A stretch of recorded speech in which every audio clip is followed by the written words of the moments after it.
What does it feel like when you just can't eat the right foods and you're feeling like you just want to eat the cheese, you want to eat the sweets, the chocolate, and you want to eat junk food in general?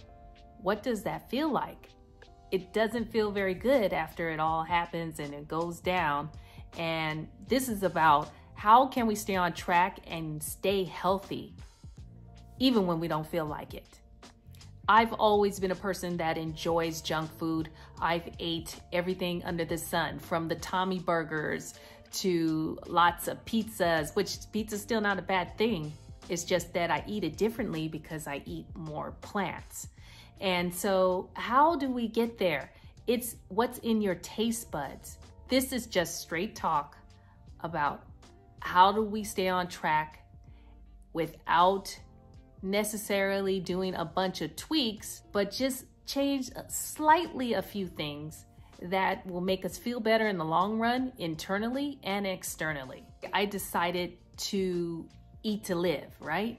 Not live to eat. I went from nutrition deficient to nutrition dense, and that makes all the difference in the world. I've showed you in past videos about low calorie density charts. And on those charts, it's about the best foods that you can eat that are still low calorie and that you can still lose weight, but also it's about really being ultimately healthy in general. And if you chase the health, then the weight will just fall off naturally. This week has been one of those weeks. It's been highly stressful, and stress affects everything that we do in life and how that our behaviors will manifest based on how we feel that day and the mood that we're in, right? I know when I feel like I want to grab the junk food just because I was in a high stress situation, I instead, if I'm going to snack, I'm going to grab, say, maybe a handful of nuts or maybe some celery sticks, and then get some hummus, and there you go. And that calms me down. I tend to go outside and take a walk, like get into nature, because when you connect with what God's created out there in the world, then you're breathing that good air in and it slows you down. It slows you down from really going reckless and running through the drive-thru. Yeah.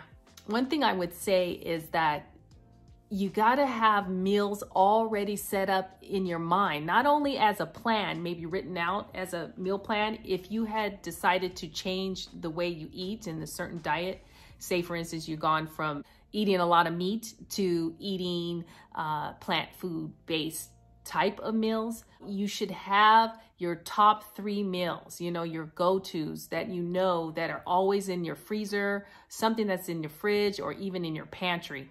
So especially the pantry, because things can keep longer there. And so I always make sure that I have 3 things in my mind that I know I can slap together in 20 minutes or less, and that will get me where I need to go for the day. So for instance, I love soups. I love all types of soups. So I always keep, even if it's a canned food and you don't have time to be fresh, I have tomato soups. I always carry something like that. I have purees that I prepped that could be a carrot soup.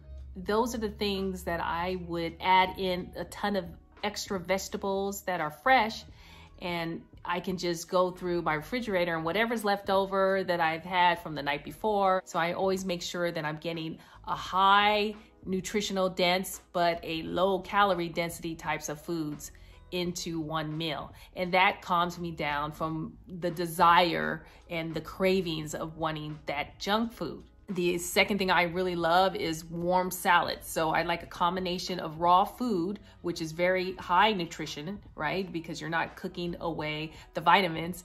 And I would mix that with something that I would cook. It's like, for instance, the mushrooms and onions, and I throw that into a cold salad. And so you will see how you'll get creative. You can do rice and beans, throw that into a salad as well, corn. What I find is when you're craving junk food, you're really just craving nutrition, craving minerals, craving vitamins, and we're going to the wrong place to get it. And processed foods is not gonna get it for us. So you have to make sure it's whole foods, plant-based, that type of foods that really will take care of what your body is thirsting for. Third thing I love is starchy bowls. I love making bowls. You guys seen that in my Instagram. You've seen that here on the channel as well. But I love bowls, you know, like burrito bowls, taco bowls, because those are my favorite types of food. You can just take away the things that I know will get me in trouble, like cheese. So I'm staying away from dairy as much as I possibly can. So I'll say it's about 90 to 95% of the time that I am dairy free.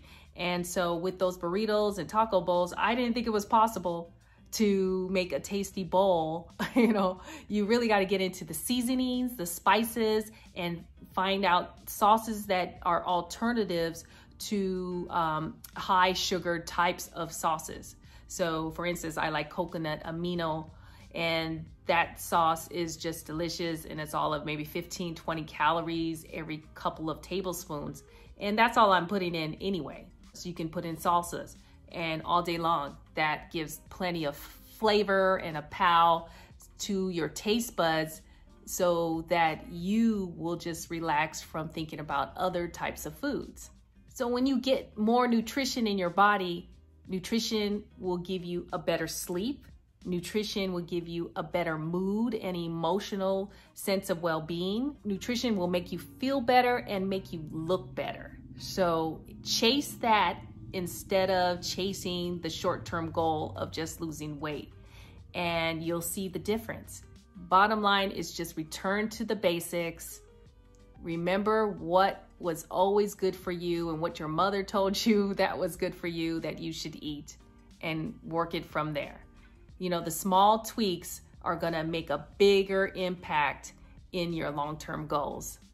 I hope that helped for a little inspiration right now. And remember, always keep searching for the perfect bite and balance. We'll talk to you soon, guys. Bye.